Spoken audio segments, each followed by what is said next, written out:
I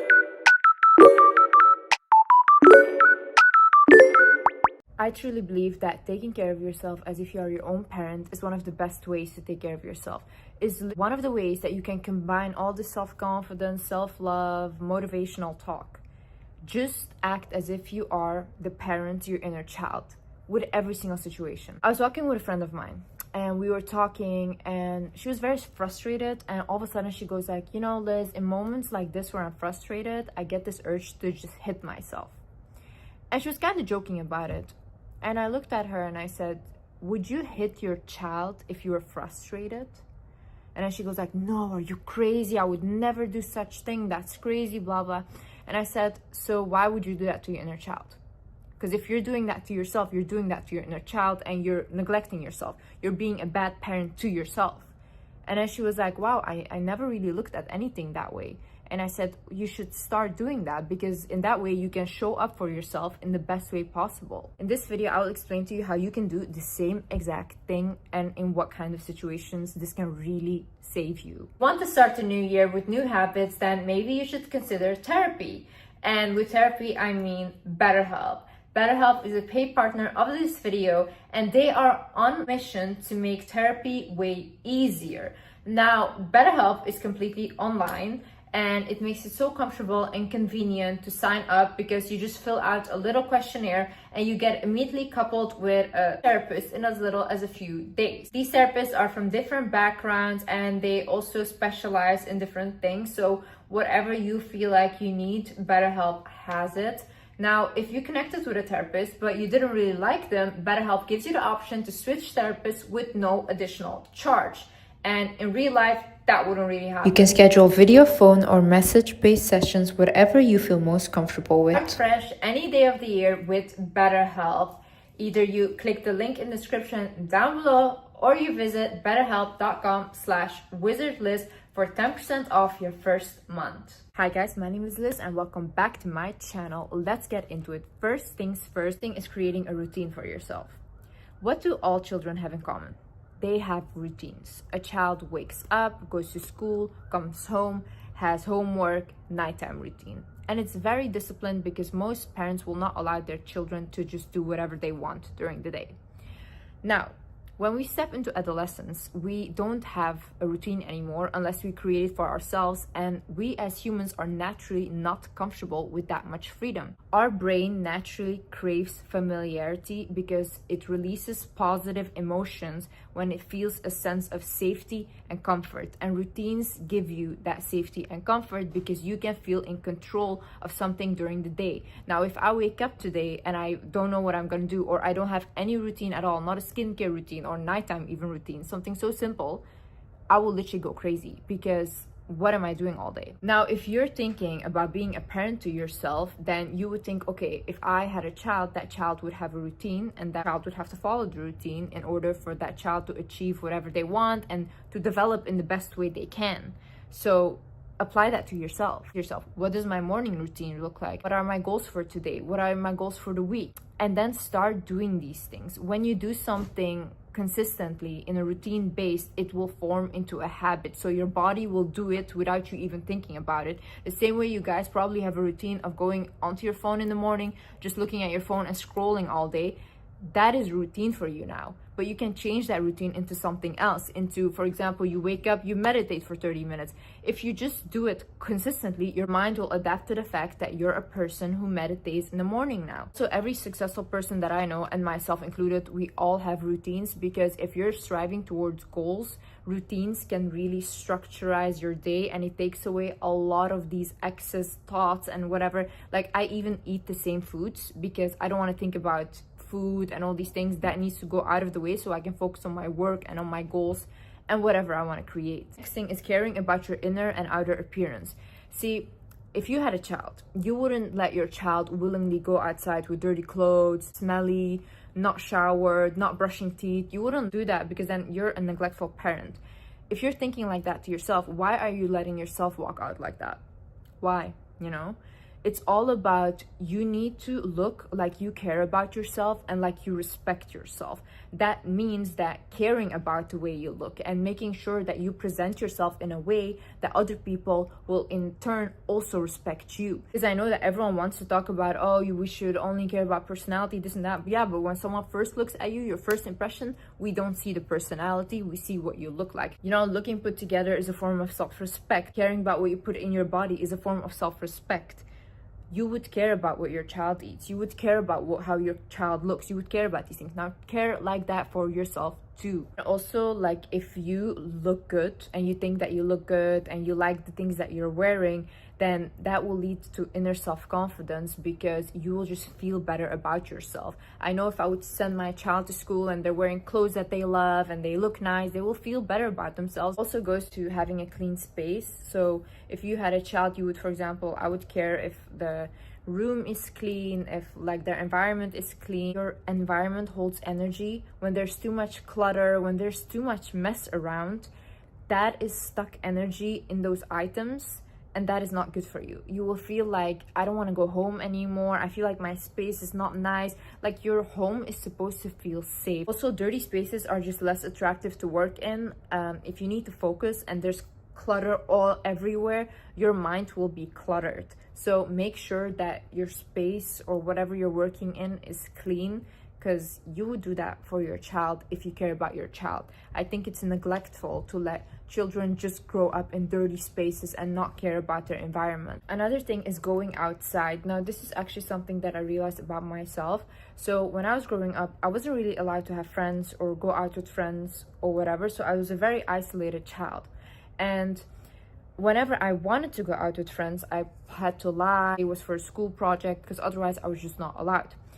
Now, when I grew up and I stepped into adolescence, I still carried on this behavior into my adulthood. And oftentimes I just isolate myself and I will stay home often, or I will go to places to eat and then just come home. But I don't really engage with a lot of people, and especially because my work is online, I don't have to engage with a lot of people. This is not healthy for my inner child, and I am being a bad parent for myself if I'm acting this way. Why? Because my inner child never got to experience going out when it was younger. Now, when I do have the freedom to go wherever I want, whenever I want, I still don't do it. So I'm still kind of abusing myself and I'm restricting myself. If I had a child right now, and if I'm being a parent to my child, I would not stay home with my child all day, because that is neglectful. I would go to the park, I would go to nice places, because I would want my child to experience these things. So think like that to yourself. And staying home for too long can lead to being isolated, depressed, and having more anxiety. It also diminishes your social skills because you're not around a lot of people. Also, spending time in nature has been linked to increased creativity and concentration. Another thing is comparing yourself. I think any good parent would try not to compare their child, because this can diminish their confidence in themselves. This helps no one. This creates unnecessary competitiveness, and this puts the other person on a pedestal when they should never be on that pedestal. You should just think like, oh wow, I'm happy they're doing great, I'm doing great as well, or I can be as good if not better. Comparison limits the child, so don't do that to yourself if you're being a parent to yourself.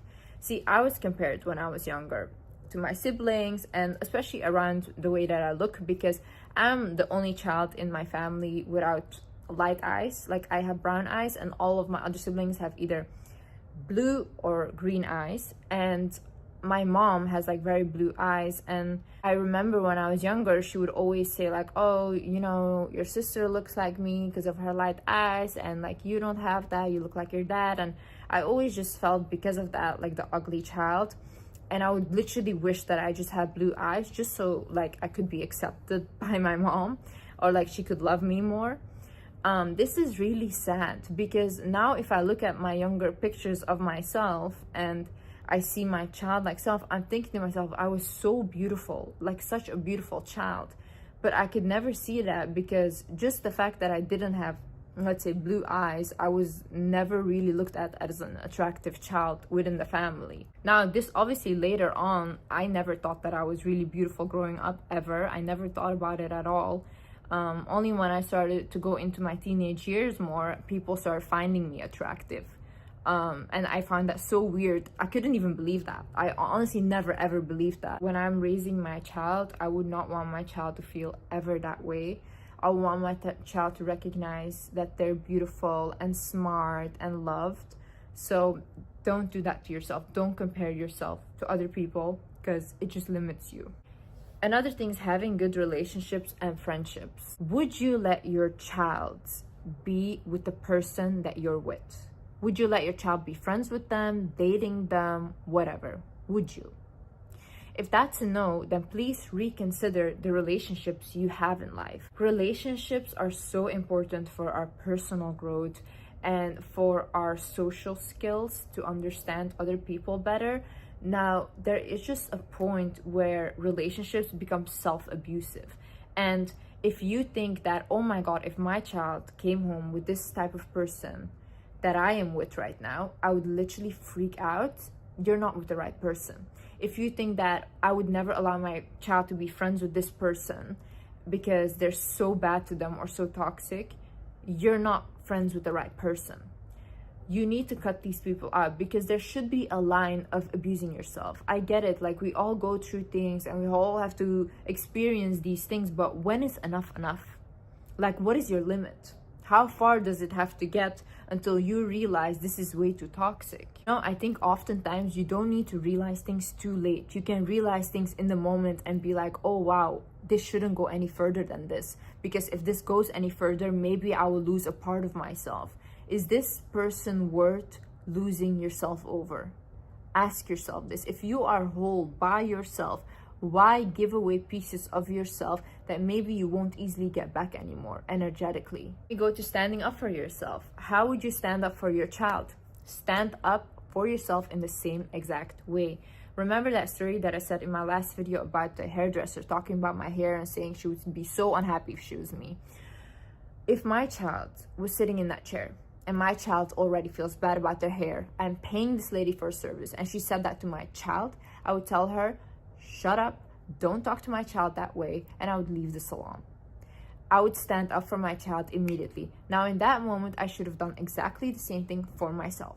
You see, if you are getting bullied, if someone is being rude to you at work, how would you react if someone was doing that to your child? How would you react? Because if my child was being bullied in school, best believe that the principal, all these people would not have the best day of their life when I come to school. I would stand up for them in that way. So stand up in that way for yourself. When you stand up for yourself, you show people that they cannot take advantage of you. You show them where your boundaries are. Because oftentimes in life, people will try to test you and test your limits. Now, if you let them go too far, for them, you're already limitless and they don't respect you. But if you have other people that whenever you say something to them and they immediately clock you for it and they're like, don't speak to me like that, don't say that, or why would you say something like that? And you put them in an uncomfortable position, now they will think twice to do that again. They won't. But imagine you're already in a position now where you have let things slide too much and you think like, oh my God, how do I establish boundaries now? You still can do that. You can literally start from today and be like, this is the last time you will talk to me like that. And whenever they do talk to you like that, you put in the action. See, this is the issue. Most of us, we just talk. We just say things, I'm gonna do this, and you threaten, but you never actually do anything. Put in the action, not the words anymore. So whenever someone says this something disrespectful for you, okay, I'm gone, bye, and you leave. Unless there's full remorse, you do not go there again. Because these people have not respected you in the past, they will not respect you again. You show people how they treat you.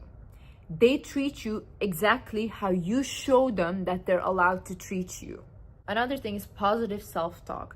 Positive self-talk can boost your self-confidence, and it can signal to your brain that you think that you're worthy of hearing nice and kind words. It also signals to your brain that you are worthy of receiving respect. So in this case, you will also be much more likely to receive respect from others and be okay with that. You see, if you were a parent to your child and to your inner child, you would speak kindly to your child, right? Like I would tell my child, it's smart, it's beautiful, it's the most amazing thing I've seen in the world. And I would really boost them up like that. Now you have to do the same thing for yourself as well. If you notice people that are not able to talk kindly to themselves, they're also not able to receive things from others. They're very awkward with nice words or compliments, or they try to avoid it as much as they can. Now this leads to a lack of self-confidence, because a confident person is able to receive compliments and say thank you so much. That's it. Now someone that is not that confident will dismiss them and say, oh no, I'm not that great, oh no, this is not. No, you don't want your child to be like that, right? When they get a compliment from, let's say, the teacher, and they say, no teacher, I'm not that smart.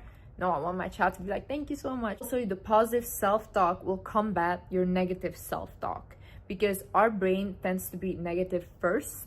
So what you have to do is reverse it. You can train your brain, hypnotize it actually, into believing something else. For example, I used to always say the affirmation, God wants me to win.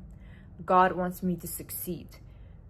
I swear I believe this 100%, and my life is literally like this now, like magical almost, because I genuinely believe that anything that happens in my life is for my greater good. I think that if it doesn't happen in the way that I want, God has a better plan for me, and if it happens, then I think, yay, God wants me to succeed, like God is rooting for me. That's truly what I believe. So because I wired my brain like that, I have situations that act like that. Now, when I was younger, I used to heavily believe that everything is evil eye, and oh my God, like I'm getting so much evil eye. I was giving myself the evil eye, okay? Because I was constantly creating more and more situations that signified that that was evil eye, because my brain was creating my environment. So instead, I started thinking, God is protecting me and God wants me to win. Now my life looks like that. You know, I saw one quote from Oscar Wilde, and it was, to love oneself is the beginning of a lifelong romance. And it's so true. When you pour into yourself, God really rewards you. It's almost magical. I cannot describe it. I really noticed that the more I invest in myself, the more I do things to take care of myself, the better my life gets. And I noticed that when I start neglecting myself and not really take care anymore, and I don't really pour into myself as much, and I start pouring into other people more, my life starts to go downhill.